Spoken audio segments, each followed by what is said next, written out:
Selamat datang di channel Cerita Cinta. Channelnya Cerita Cinta Romantis. Sebelum lanjut, mohon dukungannya dengan like dan subscribe dulu. Gairah liar suami orang, bagian 23. Sekarang Elisa sudah pulih, tugasmu berpura-pura jadi istri sudah selesai. Kalau mau jadi pembantu, jangan sembarangan ngangkang lagi dan menggoda suami orang, kata Liana dengan nada ketusnya. Ucapan Liana benar-benar menyakitkan saat Syahnas mendengarnya. Cukup, Liana. Jangan ganggu dia, pinta Jendra dengan tegas. Awas kalau nanti kamu membuat Elisa sedih, ancam Liana. Sayang, sudah. Regi turut mengingatkan istrinya. Kamu, kembali saja ke bawah sekarang, perintah Jendra. Ia tidak setega itu membiarkan Syahnas mendengar ucapan tajam Liana. Baik, saya permisi dulu. Syahnas berbalik badan dan buru-buru pergi dari ruangan itu. Setelah keluar dari kamar, ia meringkuk di dekat tangga sembari menangis. Ia merasakan hidupnya yang terasa begitu sulit, bahkan bukan karena kehendaknya sendiri. Semua orang seakan hanya bisa menuntutnya tanpa mau tahu perasaannya. Namun, ia tak mau berlama-lama menangis dan sedih. Dengan sisa-sisa ketegaran yang ada, ia mengusap air mata. Sekalipun ia menangis sampai membentuk lautan baru, takdir juga tidak akan berubah. Ia tetap harus bertahan dan tegar menjalani takdirnya. Syahnas menenteng barang belanjaan milik Elisa. Ia berjalan di belakang bersama Ida, menjadi dua orang pelayan yang ditugasi untuk ikut ke mall bersama Jendra dan Elisa. Ia hanya bisa memandangi keromantisan yang ditunjukkan Jendra kepada wanita beruntung yang duduk di atas kursi roda itu. Elisa memang belum sepenuhnya pulih. Ia tidak boleh terlalu lelah, namun sangat ingin pergi keluar. Akhirnya Jendra menyanggupi, dengan syarat Elisa mau naik kursi roda. Sesekali Syahnas memiliki perasaan yang tidak biasa. Entah mengapa ia menjadi melankolis, gampang sedih setiap menyaksikan kemesraan pasangan suami istri itu. Terkadang, ia mengenang posisinya yang pernah menjadi spesial di samping Jendra. Kini, tempat itu kembali diisi oleh pemilik seharusnya. Aduh, tubuhku, keluh Syahnas. Ia memijiti badannya sendiri yang terasa pegal, rasanya seluruh tubuhnya remuk. Ia kira setelah seharian menemani majikan berbelanja, ia bisa beristirahat dengan tenang. Kenyataannya, Mamita kembali menugaskan dirinya untuk membantu pelayan di bagian laundry. Ia membantu untuk menjemur pakaian-pakaian yang telah dicuci di ruang laundry. Bruk! Syahnas menjatuhkan tubuhnya di atas ranjang. Ia merasa sedikit nyaman, akhirnya bisa beristirahat dengan tenang. Tok tok tok. Pintu kamarnya diketuk, perasaannya kembali kesal. Baru saja ia merebahkan diri di kasur, sudah ada lagi yang memanggilnya. Mamita mau apa lagi, sih? Apa mau menyuruhmu membantu membangun candi? Keluhnya. Meskipun kesal, ia tetap bangkit dari ranjang dan menghampiri arah pintu.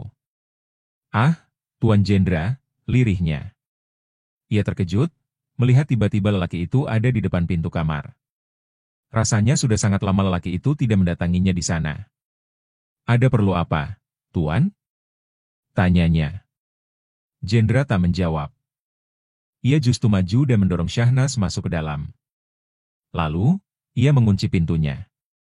Tuan, Anda mau apa? Tanya Syahnas dengan memasang sikap waspada. Ia penasaran, apa yang sampai bisa membawa lelaki itu datang ke tempatnya. Tanpa berkata apa-apa, Jendra langsung memagut bibir Syahnas dengan agresifnya, sampai membuat Syahnas terkejut. Tuan, tolong hentikan. Pinta Syahnas, berusaha melepaskan diri dari lelaki itu.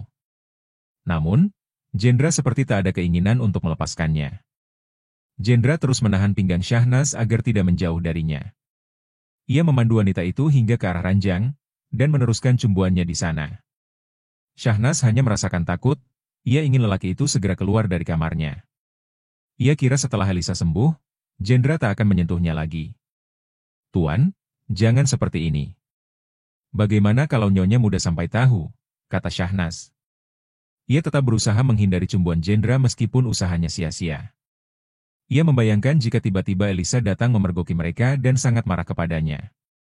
Kamu tenang saja, Elisa sudah tidur di kamarnya, ucap Jendra dengan santai. Tuan, jangan seperti ini. Ini salah. Syahnas masih berusaha membujuk Jendra menghentikan perbuatannya. Meskipun ada rasa senang lelaki itu masih perhatian kepadanya, namun ia tetap merasa tidak benar jika hubungan mereka tetap diteruskan. Jendra berhenti menciuminya. Namun, tatapan matanya memperhatikan Syahnas secara mendalam. "Apa yang salah, Hom?" tanyanya. Syahnas menjadi sedikit takut, melihat rasa kesal yang Jendra tunjukkan kepadanya. "Maksud saya, tidak sepatutnya kita seperti ini lagi, karena Nyonya Muda sudah sembuh. Anda seharusnya bersama dengan Nyonya Muda," kilahnya. "Memangnya selama ini aku tidak menemani istriku dengan baik, Hom? Kenapa kamu mau mencoba untuk mengajariku? Aku sudah tahu apa yang harus kulakukan. Jadi, lakukan saja tugasmu dengan baik," kata Jendra. "Iya, Tuan. Saya mengerti. Tapi, kalau sampai Nyonya Muda tahu, saya rasa dia akan sangat kecewa." Syahnas masih memikirkan perasaan Elisa. Ia tidak ingin menyakitinya. "Itu bukan urusanmu, aku yang akan mengaturnya. Tugasmu hanya untuk patuh padaku," ucap Jendra sembari mengelus wajah Syahnas dengan lembut. Selama 1 bulan terakhir, ia tidak bisa berduaan dengan wanita di bawahnya.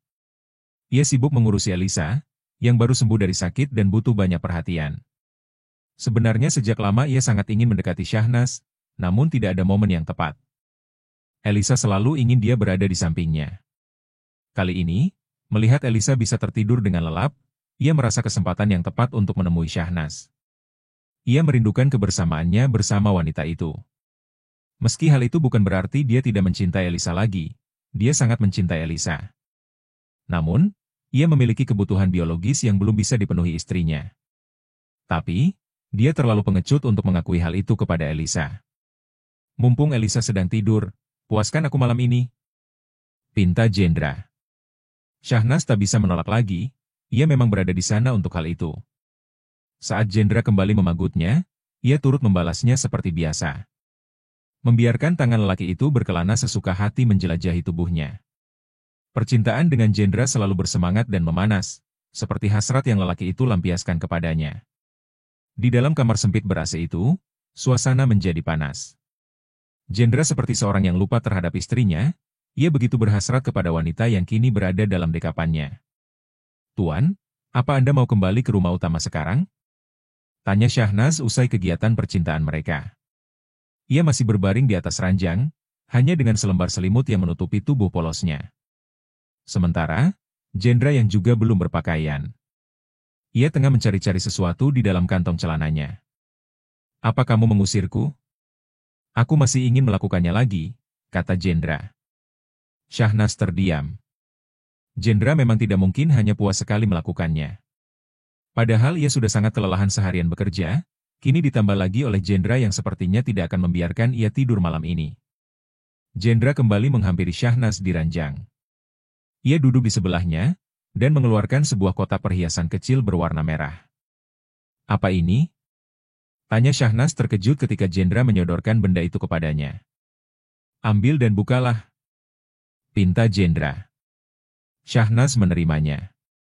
Ia perlahan membuka kotak perhiasan itu, isinya sebuah gelang emas berbentuk lingkaran sempurna, dengan taburan berlian di sekelilingnya.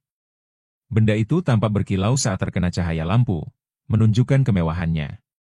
"Apa kamu suka?" tanya Jendra. Tentu saja Syahnas suka, tidak ada wanita yang akan menolak mendapatkan hadiah seindah itu. Ia pastikan harganya juga pasti mahal. "Biar aku bantu pakaikan," kata Jendra mengambil gelang itu dari tangan Syahnas. "Ah, apa tidak sebaiknya disimpan saja?" ujar Syahnas. Ia tidak ingin membuat orang yang melihatnya menjadi bertanya-tanya. Apalagi sekarang ada Elisa. Jendra mengerutkan dahinya, "Kenapa harus disimpan?" "Aku membelikannya agar kamu memakainya," ucapnya. Ia tetap memakaikan gelang itu pada tangan Syahnas. "Jangan lepaskan gelang ini. Kamu mengerti?" pintanya. Syahnas mengangguk. Jendra tersenyum dengan sikap penurut wanitanya. Ia kembali memandangi Syahnas dengan bahagia. "Kamu semakin kelihatan cantik memakai gelang itu," pujinya. Jendra kembali merengkuh wanitanya, ia seakan belum puas melampiaskan hasrat terhadapnya. Sepanjang malam ini, ia akan menuntaskan gairah yang terpendam karena Elisa. Kenapa kamu jadi makin enak?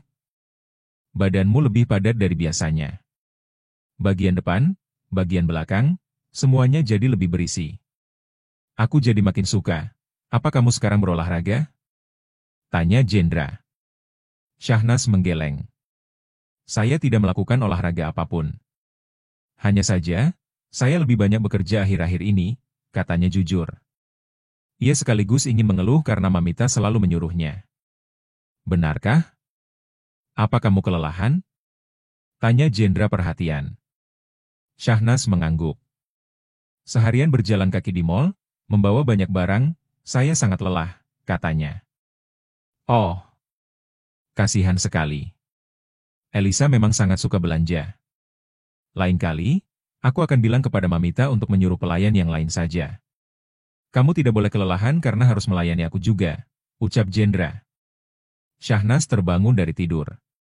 Di sampingnya, Jendra masih terlelap dalam kamar kecil yang ia tempati. Dari semalam, lelaki itu tidak mau kunjung pergi. Mereka bercinta sepanjang malam dan akhirnya terhenti setelah mengantuk. Syahnas merasa seluruh tubuhnya remuk. Bekas kemerahan tersebar di sekujur tubuh akibat ulah lelaki itu. Dengan segenap tenaga yang tersisa, ia turun dari ranjang menuju kamar mandi, untuk membersihkan tubuhnya yang lengket oleh keringat. Kucuran air dingin yang keluar melalui shower menyegarkan tubuhnya. Rasa lelah seakan ikut luruh ketika air membasahi badan. Ia tak berlama-lama mandi, karena masih terlalu pagi dan cukup dingin. Ia kembali masuk ke dalam kamar mengenakan pakaian. Tidak lupa ia mengeringkan rambutnya, agar tidak ada banyak pertanyaan jika ada yang melihat wanita keramas pagi-pagi. Ingin rasanya ia membangunkan Jendra, sebelum hari semakin pagi dan orang-orang mulai beraktivitas. Ia takut Elisa akan tahu. Namun, saat melihat wajah Jendra yang tampak kelelahan, ia menjadi tidak tega. Lelaki itu sudah terlalu banyak menghabiskan waktu untuk mengurusi Elisa. Akhirnya, ia membiarkan Jendra tetap tertidur di kamarnya. Sementara, Syahnas keluar kamar untuk memulai aktivitas paginya di rumah itu. Selamat pagi, Mamita, sapa Syahnas kala ia sampai di area dapur. Di sana ada Mamita yang tengah mempersiapkan masakan untuk pagi ini. Oh, kamu sudah bangun? Balas Mamita setelah menoleh sekilas ke arah Syahnas, lah tetap fokus pada pekerjaannya mengiris daging yang akan diolah. Syahnas turut berdiri di samping Mamita, lah berinisiatif mengupas bawang dan bumbu lain yang akan digunakan. Apa Tuan masih ada di kamarmu? Tanya Mamita. Syahnas terdiam sejenak. Mamita memang tidak mungkin tidak tahu apa yang terjadi di rumah itu. Sebenarnya dia sangat malu, namun tidak bisa berbuat apa-apa. Lia, Tuan masih tidur, jawab Syahnas lirih. Mamita menghentikan pekerjaannya lah tampak menghela napas. Tolong kamu lanjutkan pekerjaanku, aku lupa untuk mengecek stok bahan makanan pagi ini. Pintanya, seraya meninggalkan area dapur secepatnya. Oh, baiklah, jawab Syahnas yang kebingungan dengan tindakan Mamita yang tiba-tiba. Ia meninggalkan pekerjaan mengupas bawang, dan beralih mengiris daging yang tadinya dilakukan oleh Mamita. Syahnas melihat ke sekeliling. Beberapa pelayan, tampak tengah sibuk membersihkan area rumah yang begitu luas itu. Biasanya yang membantu di dapur ada dirinya, Ida, dan Lana. Namun, kedua rekannya itu belum juga muncul. Selamat pagi, sapa seseorang dengan suara lembut. Syahnas sedikit kaget mendengar sapaan yang tiba-tiba muncul. Ternyata Elisa. Masih mengenakan gaun tidur panjangnya, nyonya rumah itu berjalan menghampiri. Kamu sedang apa? Tanyanya penasaran. Syahnas merasa kikuk dengan kehadiran Elisa. Ah, saya sedang mengiris daging yang akan dimasak menjadi rendang, jawabnya. Oh, rendang? Aku suka sekali rendang. Biar aku bantu, ya? Kata Elisa bersemangat. Jangan, Nyonya. Ini tugas saya. Biar saya saja yang melakukannya. Anda juga tidak boleh kelelahan, tolak Syahnas. Ia terkejut Nyonya rumah menawarkan diri untuk membantu. Tidak apa-apa, mengupas bawang saja aku bisa. Kalau tidur-tiduran terus, aku bosan, kata Elisa kekeh. Ia berdiri mensejajari Syahnas, dan mulai mengupasi bawang yang sudah dipersiapkan di sana. Keberadaan Elisa di sampingnya, membuat Syahnas semakin tidak nyaman. Rasanya ia tidak bisa berkonsentrasi kerja. Apalagi ia juga merasa bersalah, karena semalam sudah mengizinkan Jendra tidur di kamarnya. "Gelangmu bagus, ya?" kata Elisa tiba-tiba. Syahnas langsung terperanjat kaget, ia lupa dengan gelang pemberian Jendra semalam. Jantungnya berdebar kencang saking takutnya ketahuan. "Apa itu dibelikan oleh suamimu?" tanya Elisa yang terlihat penasaran dengan gelang yang Syahnas kenakan. "Ah, iya," jawab Syahnas asal. Ia bahkan tidak ingin Elisa tahu, kalau saat ini statusnya sudah janda. Ia mengakhiri pekerjaannya mengiris daging. Ia beralih ke depan kompor, memindahkan potongan daging iris itu ke dalam panci untuk direbus, agar lebih empuk bersama bumbu yang sudah dibuat sebelumnya. "Sepertinya, suamimu membeli itu di tempat yang sama di mal kemarin," kata Elisa. "Benarkah?" Syahnas tersenyum kecut. Sepertinya, Jendra memang benar-benar membelinya kemarin, bersamaan dengan saat mengantar Elisa ke mall. "Iya, aku masih ingat persis, bentuknya sama seperti yang Jendra pegang kemarin. Dia menawarkan gelang seperti itu padaku, tapi menurutku bentuknya tidak bagus. Aku lebih memilih bentuk lain." Syahnas menjadi penasaran, kenapa Jendra membelikan benda yang sudah ditolak Elisa kepadanya. "Bukan berarti itu jelek, ya. Kamu jangan kesal dulu, selera orang pasti berbeda," sambung Elisa. Syahnas mengulaskan senyumannya. "Iya, tidak apa-apa. Kalau prinsip saya memang menerima apa saja yang diberikan. Menurut saya, semua perhiasan itu bagus," katanya. "Ya, semua perhiasan memang bagus. Siapa yang tidak suka dengan perhiasan?" ujar Elisa sambil meneruskan pekerjaannya. "Ngomong-ngomong, apa pekerjaan suamimu? Aku jadi penasaran, sampai dia bisa memberikanmu hadiah perhiasan yang harganya tidak bisa dibilang murah," telisik Elisa. Syahnas mulai merasa Elisa tengah mencurigainya. Memang, sebuah perhiasan dari brand ternama, pastilah memiliki harga puluhan juta meskipun bentuknya sederhana. Seorang pelayan sepertinya butuh waktu 1 tahun, untuk mengumpulkan gaji demi bisa memakai gelang seperti itu. Pekerjaan suamiku tidak tentu, dia seorang freelance. Tapi, dia sangat pandai menabung. Hanya untuk membeli benda seperti ini, baginya bukan hal besar. Apalagi untuk istrinya sendiri, kilah Syahnas. Elisa mangguk-mangguk. "Oh, bertanggung jawab sekali suamimu. Seharusnya dia tidak membiarkanmu jadi seorang pelayan di rumah orang. Apalagi kamu secantik ini, tidak pantas menjadi pelayan. Apa saya juga harus menjadi nyonya di rumah ini?" tanya Syahnas. Raut wajah Elisa langsung syok. "Apa?" Bersambung.